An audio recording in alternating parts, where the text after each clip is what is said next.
Якутия в мире. Мы рассказываем о якутянах, которые смогли расширить границы мира, живут и работают в разных странах и континентах, но не забывают о родных истоках.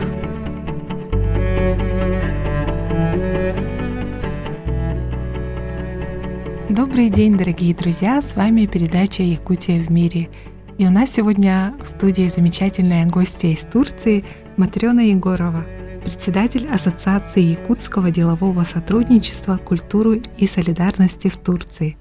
Матрёна, добрый день! Спасибо большое, что согласились принять участие в нашей передаче. И традиционно просим рассказать гостей немного о себе. Здравствуйте, дорогие слушатели. Очень приятно быть у вас тут в студии. Интересно, в первый раз в жизни. Если коротко рассказать о себе, я родилась в Мегино-Камгаласском районе, село Майя. В 93-м году закончила школу майинскую и, получается, потом уже уехала учиться в Турцию. Как раз мой следующий вопрос был про то, как судьба связала вас с Турцией. Получается, вы уехали туда по учебе и остались, наверное? Да, мы уехали. Первая группа из Якутии, 20 человек. Республика Турция в то время приглашала детей из бывшего Советского Союза. И, получается, из Якутии пригласили 20 детей, и я попала в этот список. Мы сдавали определенные экзамены, тесты, собеседования, и я уехала, получается, в этой группе. Так и осталась там. Каковы были ваши первые впечатления о Турции? Много ли вы тогда знали о Турецкой Республике? И совпали ли ожидания, реальность? Не, на самом деле, когда мы уезжали, много информации в то время как бы и не было. Мы знали, что это была страна 4 морей по географии, да, как все дети. Мы знали, что это как бы была бывшая Османская империя по истории, урок, по-моему, 6 класса, сколько я помню. Еще в то время были знакомые люди, которые ездили в те страны, по интурист тогда был, помните, и по турам кто-то уже видел, а кто-то, наоборот, не знал, думали, что это мусульманская страна. Вполне демократическая республика, очень даже такая, по нашим меркам тогда считалась более-менее развитая страна, мне кажется. Вы решили остаться. Расскажите, пожалуйста, чем вы занимаетесь сейчас? Я сейчас работаю финансовым директором международной морской линии. Морская линия, она как бы соединяет международные, это как международное сообщение, судоходством, контейнерные линии, паромные сообщения на Средиземном море, на Черном море у нас есть порты, получается. И я как бы курирую финансовую деятельность. Очень интересная работа на самом деле, потому что каждый день что-то новое меняется. На данный момент вообще все поменялось. Турция уже хаб, да. Работаю с разными странами, получается, да, с агентами из разных стран. Очень интересно. У каждой страны своя специфика работы, свои правила, тех же морских перевозок. Очень интересная работа. Здорово. Наверняка общаетесь с большим количеством иностранцев, не только да, конечно. Жителей Турции, да? И что обычно вы рассказываете про Якутию? Про Якутию, когда я говорю Якутск, они, говорят, что это очень самая холодная точка, да, Якутия. Они это знают, да. Они знают о том, что у нас вечная мерзлота. Они знают, что у нас, так как люди мореходством занимаются, они знают, что у нас река Лена есть, допустим, тоже интересно. А в основном, кто мы, якуты, сколько нас численность, это уже как бы на второй план отходит, рассказываем, по мере возможности, конечно. И наоборот, интересно узнать, что обычно вы рассказываете своим друзьям, родственникам из Якутии про Турцию? Про Турцию я человек, который прожил там более 28 лет, и как бы достаточно хорошо уже знаем и народ, который там проживает, и людей, и знакомых очень много, и по работе, и по жизни, да. В Турции она очень люди многогранные, скажем так. разные культуры, все это впиталось в регионе географии Месопотамии и Анатолии, и это очень заметно. В каждом городе, в каждом регионе Турции своя кухня специфическая. То есть в любой город приезжайте и говорите, что у вас знаменито. Обязательно вам скажут десяток как минимум блюд, которые специфические именно вот в этом регионе или в этом городе. Тоже очень интересно. Вот, допустим, мы даже не ездим сильно часто в отпуск в другие страны, потому что нам еще нужно посмотреть Турцию с семьей, с детьми. Так интересно, да.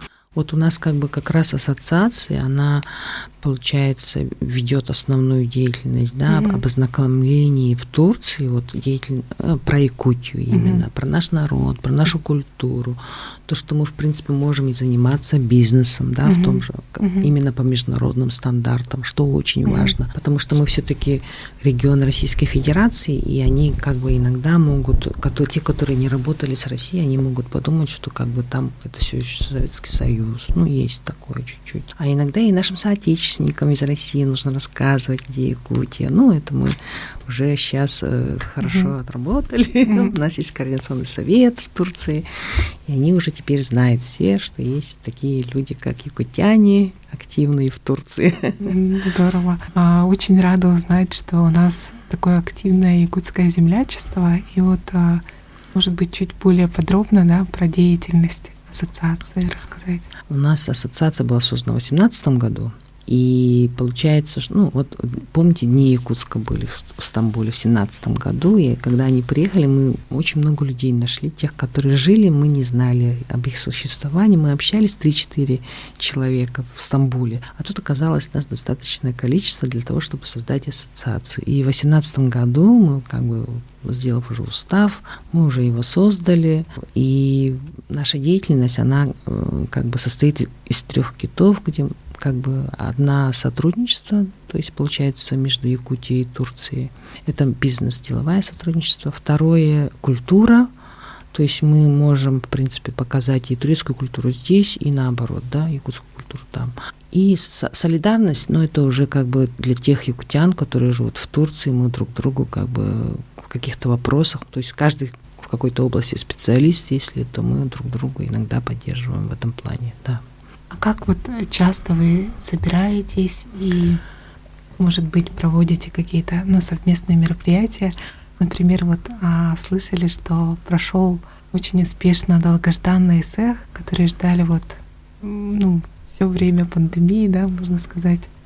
Да, у нас мероприятия вообще в ассоциации, мы периодичностью где-то раз в 2-3 месяца все равно делаем, можем это делать и в разных городах, совместно с мэриями этих городов. Они могут быть разного объема, тоже в зависимости, так как мы все работающие люди, зависит от наших таких свободных дней, скажем так. То есть ассоциация — это общественная работа, поэтому на нее уходят у нас вечера рабочих дней и выходные, получается. По мероприятию, чтобы подготовиться, это тоже время нужно.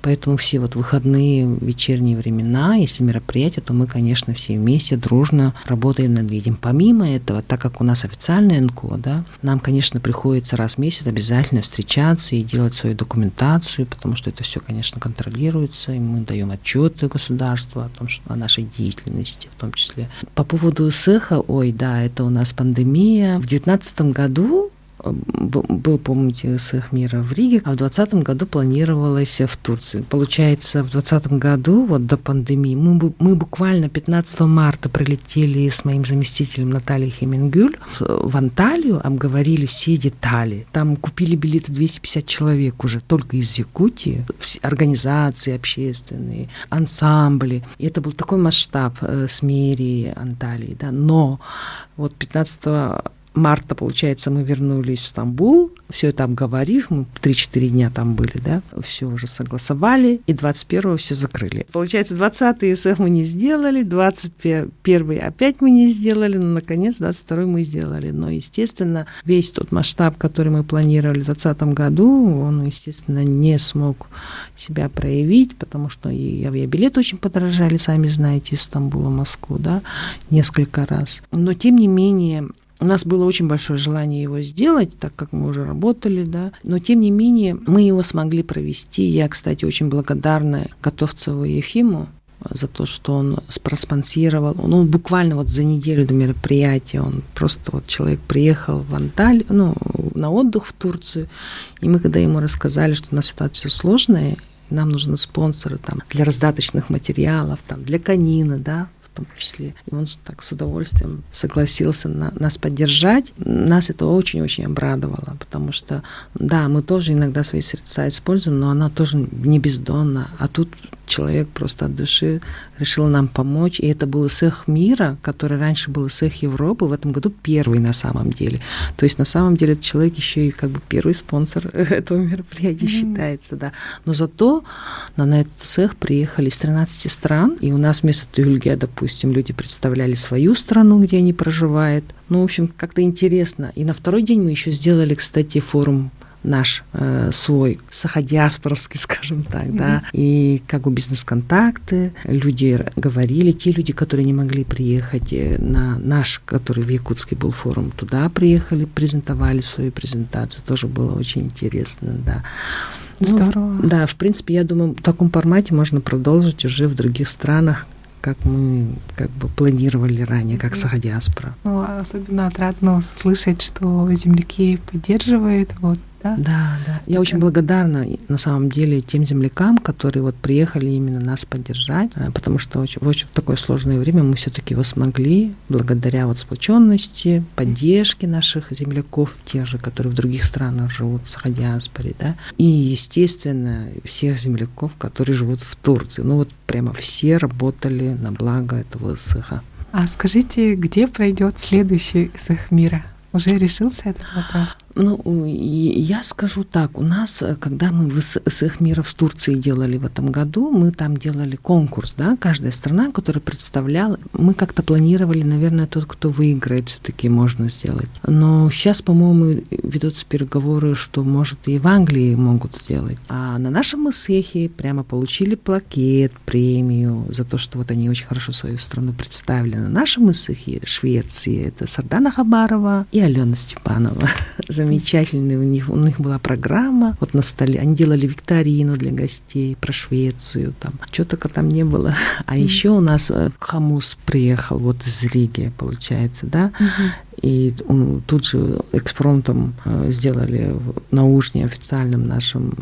То есть у всех еще оказался хумус. То есть все оказались хумусисты. И тут же все встали и прямо так красиво сыграли. Эмоции. Надо было там быть, действительно. Здорово, здорово. Я думаю, что Владимир Бережнов был бы очень-очень рад. Расскажу нашим слушателям, о памяти Владимира Бережнова, нашего земляка, который жил в Риге. Учредили наши земляки Хамус, и назвали его именем. Да, вот этот Хамус как раз на наш ИСЭХ и приехал, потом я его привезла сюда и передала обратно Риге. Мало того, Бережного национальный костюм тоже приехал, и на конкурсе национальных костюмов его костюм тоже выиграл. Да. Надо же. Здорово, очень отрадно это слышать. И как раз вы затронули тему, что провели там мероприятие еще саха-диаспоры, и здесь в Якутске состоялся первый форум соотечественников якутян, чему мы очень рады. Можете, пожалуйста, поделиться, какие у вас мысли были во время, и после мероприятия? Конечно, мы его очень долго ждали, мы его, наверное, год уже готовились к этому мероприятию, пока не знали, как, что, тем более это первый раз. Но на примере, допустим, есть башкирский курултай, татарский курултай, мы знаем, как они все проводят, конечно. А в Якутии у нас же и численность меньше, допустим, чем в других республиках, Поэтому, тем не менее, я считаю, что он прошел достаточно хорошо. У нас есть определенные темы, которые мы должны доработать, допустим, до следующего форума, если он будет периодичностью проходить, И те люди, которые пришли, во всяком случае, они увидели, что приехали, которые смогли приехать, несмотря ни на что, Они все-таки увидели, что такие мероприятия необходимы. Необходимы не только нам, которые за рубежом живут, они необходимы Якутии. Вот те темы, которые мы деловые встречи делали, B2B делали при экспортном центре, потом уже после форума даже, все это даст определенные определенный толчок. Да, сейчас ситуация сложная, но для того, чтобы быть все-таки на каком-то уровне, те земляки, которые за рубежом с большим опытом, они необходимы республике. Давайте вместе работать, давайте друг с другом общаться и обговаривать, и поддерживать. То есть это большой опыт. То есть мы люди, которые на международном рынке десятилетиями уже работаем, и таких, как мы, очень много на самом деле, которых даже мы не знаем. Тот же Якутия Про, о котором вы нам рассказали в IT-парке во время форума. Для меня это было открытие. Я, наверное, по временной поколению уже такое плюс 45, а молодые, которые 30, молодежь, они уже чуть-чуть по-другому, правильно? Поэтому это очень интересно, да. Будем надеяться, что вот отношения, связи Якутии с нашими земляками, они будут не только сохраняться, но вот и интенсивно развиваться, да, благодаря таким вот мероприятиям. Это нужно для республики тоже, для узнаваемости, потому что наши же дети, допустим, да, сейчас ходят в свои школы и делают презентации Якутии. Это уже плюс. Эти дети потом вырастут, еще и в других странах будут создавать те же ассоциации и работать, мне кажется. Нужно масштабно к этому подходить, к этому вопросу. Очень правильно заметили. По сути, каждый якутянин, да, где бы он ни находился, да, в любой точке мира он является амбассадором нашей республики. Да, именно. И он должен также быть в курсе всех этих мероприятий, представлять. Он доступным должен быть то же самое. И также тут, да, то есть люди должны знать и о нем, и он о них. То есть это на самом деле очень интересно. Матрёна, спасибо большое, что нашли время подойти к нам в студию. Желаем вам и всем нашим землякам в Турции и в других странах удачи, успехов. И пусть активность ваша, она не спадает, а только усиливается. Спасибо большое, Савина. На самом деле очень приятно слышать такие пожелания. Спасибо большое всем. Спасибо. И пользуясь случаем, хотели бы попросить сказать несколько слов, пожеланий нашим слушателям. Я хотела бы пожелать всем жителям Якутии побольше добра, понимания, и все-таки нацелившись на какой-то результат, мы можем добиться чего-то, да. Пусть наши дети развиваются, но при этом приносят пользу не только себе, не только своей семье, но и своей республике, своей родине, своей земле, потому что это земля, которая нас родила, вырастила, кормила. Сахам сирин Аллахтахтаргар, эгардене, доробияне, джаллах болун, эдерджанар бусайда турдуннар, джолу соргуну. Друзья, я напомню, что у нас сегодня в гостях была Матрёна Егорова, председатель Ассоциации якутского делового сотрудничества, культуры и солидарности в Турции. А для вас сегодня работали Екатерина Голикова и я, Савина Данилова. До новых встреч!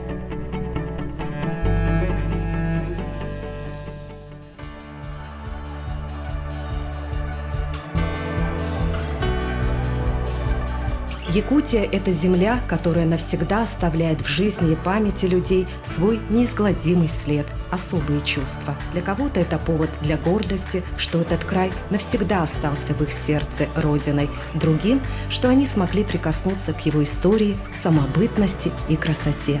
Желаем героям нашей передачи добрых дорог, которые приведут их к успеху, энергии, оптимизма и счастья.